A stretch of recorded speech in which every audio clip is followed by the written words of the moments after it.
Hello বন্ধুরা, তোমরা সবাই কেমন আছো? তো দেখো, গতকাল আমি আবার বেরিয়ে পড়েছিলাম আমার পরিবার নিয়ে, শাশুড়ি মা, মেয়ে, হাজব্যান্ড সবাইকে নিয়ে বেরিয়ে পড়লাম প্রথমে ক্যান্টনমেন্ট স্টেশন থেকে।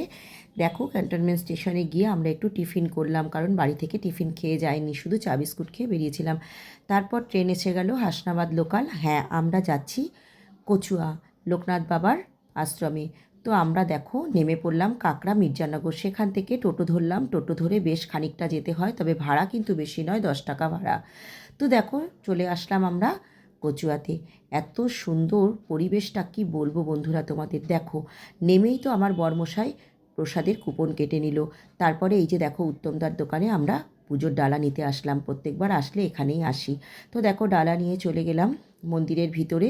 তো দেখো, ঠাকুরমশাই নাম গোত্র ধরে ধরে আমাদের পুজো করে দিচ্ছিলেন। দেখতে পাচ্ছ কত সুন্দর পরিবেশ। দেখো, বাবার আরতি হচ্ছে, সব ভক্তরা বসেছিল, বাবার আরতি হচ্ছিল, খুব সুন্দরভাবে আরতি করছিলেন পুরোহিত মশাই। তো দেখো, বেশ লোক হয়েছিল জানো তো, একেবারে কম লোক হয়নি। তো যাই হোক, দেখো সবাই লাইন দিয়ে দাঁড়িয়ে পড়লাম বাবার ভোগ প্রসাদ গ্রহণ করার জন্য। সবাই হাত পেতে নিচ্ছিল মাখা অন্ন আর হলো পায়েস। তারপরে এখানে ধূপকাঠি মোমবাতি জ্বালিয়ে, এখানে বাবার আরেকটা মন্দির আছে, সেখানে প্রণাম করলাম শাশুড়ি মাকে নিয়ে। আমরা দুজন প্রণাম করে তারপরে একটু ছবি টবি তুললাম, ভিডিও টিডিও করে। তারপরে দেখো, গিয়ে গাছতলায় বসলাম। এখানে অনেকগুলো গাছের এরকম বাঁধানো আছে, তো এখানে বসলে বেশ সময় কেটে যায়। দেখো, পুরো জায়গাটা তোমাদের দেখানোর চেষ্টা করলাম, খুব সুন্দর জায়গা। তারপরে খাবার জন্য লাইন দিলাম। এই যে দেখো, ঢুকিয়ে নিয়েছে আমাদের। প্রসাদ পাবো এখানে বসেই। আমরা শাশুড়ি মাকে চেয়ার টেবিলে বসিয়েছিলাম আর আমরা নিচেই বসেছিলাম। এই যে দেখো, খিচুড়ি, গরম গরম খিচুড়ি, ধোয়া ওঠা, সয়াবিন আলুর কষা, চাটনি, পাঁপড়, পায়েস, এত অপূর্ব লেগেছিল প্রসাদ, কি বলবো।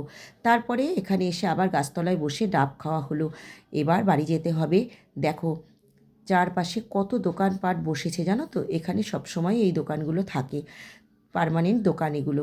তারপরে দেখো, হাঁটতে হাঁটতে আমরা একটু এগিয়ে গিয়ে অটোতে উঠলাম। অটোতে করে এসে স্টেশনে বসলাম, ট্রেনের জন্য অপেক্ষা করছি। অবশেষে ট্রেন চলে আসলো। তারপর ট্রেন থেকে নামলাম আমরা ক্যান্টনমেন্ট স্টেশনে। নেমে বর্মশাই একবারে টোটো করলো, চলে আসলাম বাড়ি পর্যন্ত। আচ্ছা বন্ধুরা, আমার এই ভিডিওগুলো তোমাদের কেমন লাগছে জানিও তো কমেন্টস করে।